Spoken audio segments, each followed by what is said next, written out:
Welcome, ladies and gentlemen, to the news from Saba Satellite Channel from Marib. Here are tonight's top stories. Presidency offers condolences of the death of former Vice President Ali Salim Al-Bid.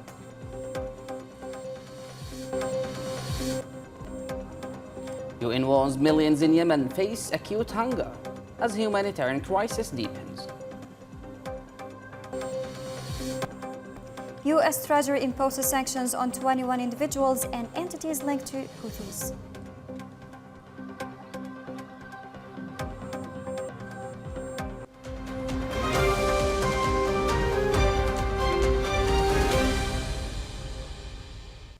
Welcome back, and to the details. The presidency announced the death of Ali Salim Al-Bid, former vice president and former secretary general of the Yemeni Socialist Party, who passed away on Saturday at the age of 86. In a statement, the presidency expressed condolences to the Yemeni people, describing Al-Bid as a prominent national figure and a key political leader in modern history. The statement highlighted his role as a partner in achieving Yemeni unity on May 22, 1990, and his contributions to national political life during a critical period in the country's history.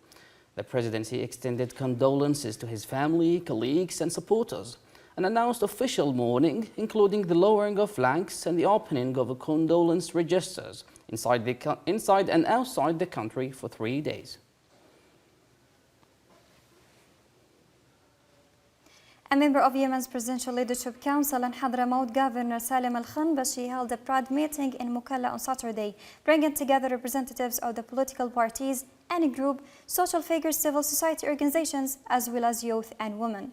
The meeting was attended by senior local officials and members of parliament and the Shura Council. Al-Khanbashi said that decisions come as part of the preparations for the active participation in a comprehensive South-South dialogue called for by President Dr. Rashad Mohammed Al-Alimi, President of the Presidential Leadership Council, with support from the Saudi Arabia.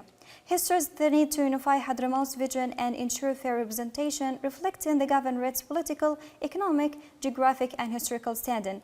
Participants also called for inclusive decision-making agreement on Hadramaut's legitimate rights and responsible engagement with current developments, including the decision of the self-rule option.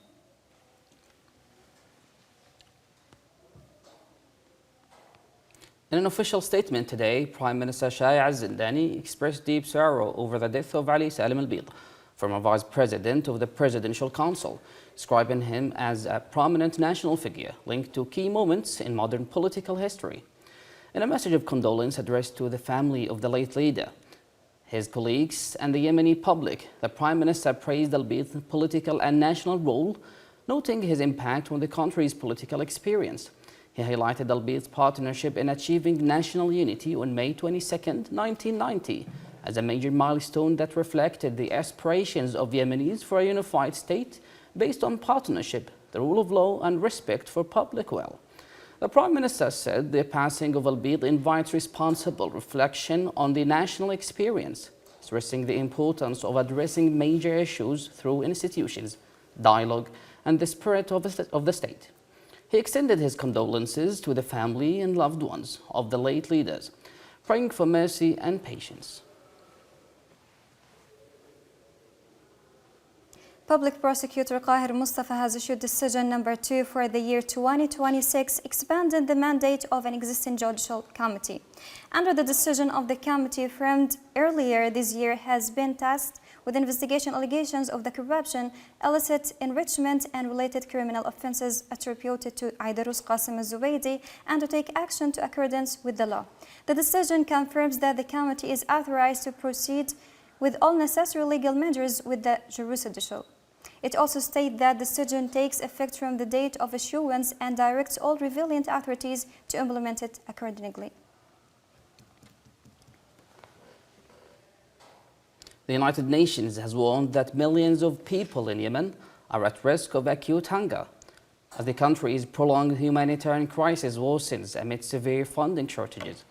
During a briefing to journalists, UN officials said the situation in Yemen remains one of the gravest humanitarian emergencies in the world, with food insecurity, malnutrition, and economic collapse pushing vulnerable communities to the brink. As we begin 2026, Yemen's humanitarian crisis has further deteriorated. Needs are rising, access is contracting, and funding has not kept pace. The UN also warns that any further decline in security could deepen an already catastrophic humanitarian crisis, with millions dependent on life-saving aid.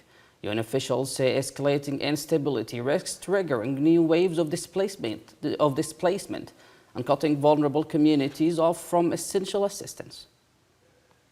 As the Secretary General has warned, any further deterioration in security will worsen Yemen's already dire humanitarian needs, triggering more displacement and cutting millions more off from their life-saving assistance.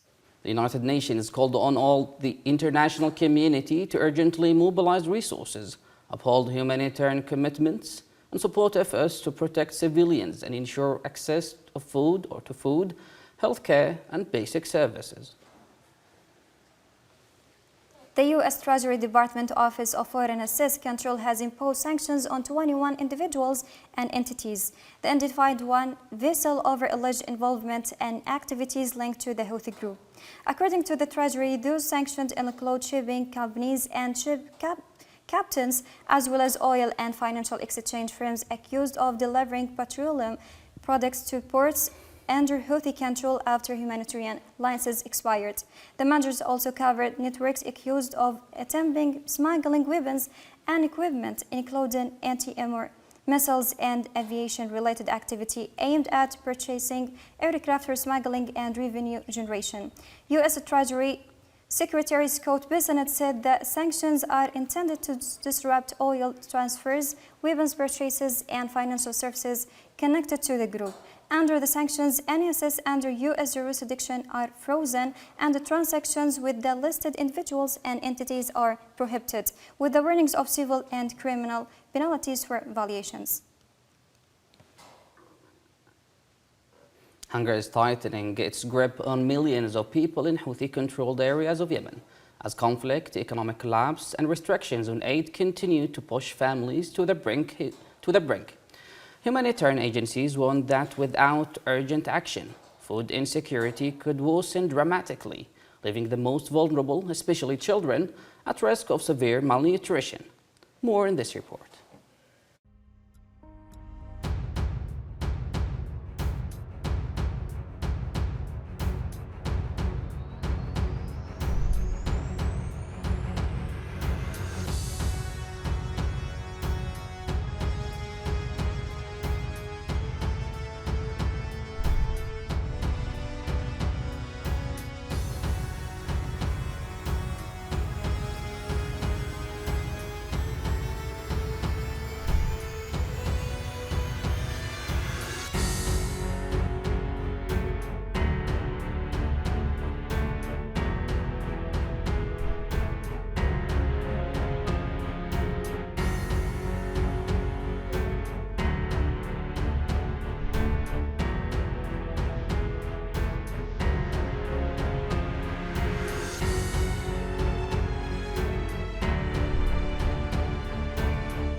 Yemen's General Authority of Civil Aviation and Meteorology has announced the resumption of operations at Riyadh International Airport in Mukalla in Hadramaut Governorate.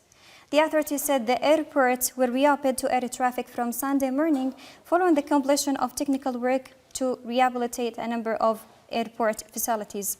Officials said the upgrades are intended to ensure operational readiness and improve safety standards and services provided to passengers and airlines.